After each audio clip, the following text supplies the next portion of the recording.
Welcome to medical maven. तो physics का भी मैं कॉन्सेप्ट लेकर आया हूँ, concept number 1 that is from vectors chapter. तो इसमें मैं दो एमसीक्यूज आपको एक्सप्लेन करने वाला हूँ। पहला एमसीक्यू है A dot into A cross B is equal to. तो रिमेंबर यहाँ पर दो फंक्शंस यूज हुए हैं, क्रॉस प्रोडक्ट भी यूज हुआ है और साथ में जो डॉट प्रोडक्ट है तो वो भी यूज हुआ है। This is a dot product and this is a cross product. तो हमने ये दोनों फंक्शंस करने हैं, बट रिमेंबर जो क्रॉस प्रोडक्ट है that is enclosed in brackets. तो इसका मतलब है कि सबसे पहले हम ये वाला फंक्शन परफॉर्म करेंगे। तो आइए इसको परफॉर्म करते हैं।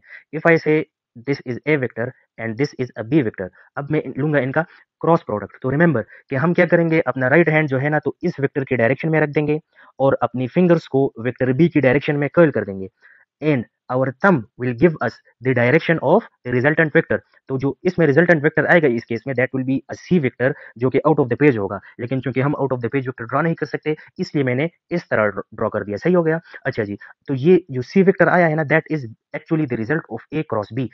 तो अब हम करने लगे हैं A into A cross B. तो remember this C vector is A cross B, ठीक है, क्योंकि ये जो है ना तो हमारे पास ए क्रॉस बी के नतीजे में आया है और ये मैंने ले लिया दोबारा से ए वेक्टर और ये सी वेक्टर आया है।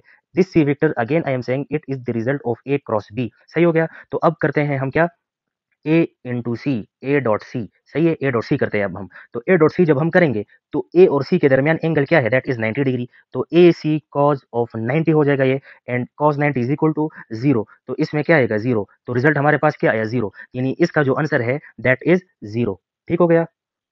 The second MCQ is, if the product of two non-zero vectors a and b is zero, then the magnitude of their cross product will be। तो इसको भी हम करते हैं। रिमेंबर अगर गिवन स्टेटमेंट को देखा जाए तो डॉट प्रोडक्ट के नतीजे में हमारे पास जीरो रिजल्टेंट आया है, even though both vectors are non zero. तो इसका मतलब है कि इनके दरमियान जो एंगल बन रहा है दैट इज 90 डिग्री।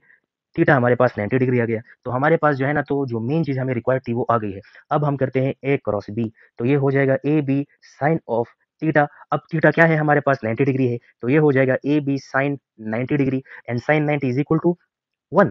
तो ये हमारे पास रिजल्ट क्या आया, ए भी आया। बहुत से स्टूडेंट्स ने शायद इसमें जो है तो 1 आंसर किया हो, but that is not the correct answer. The correct answer is A B.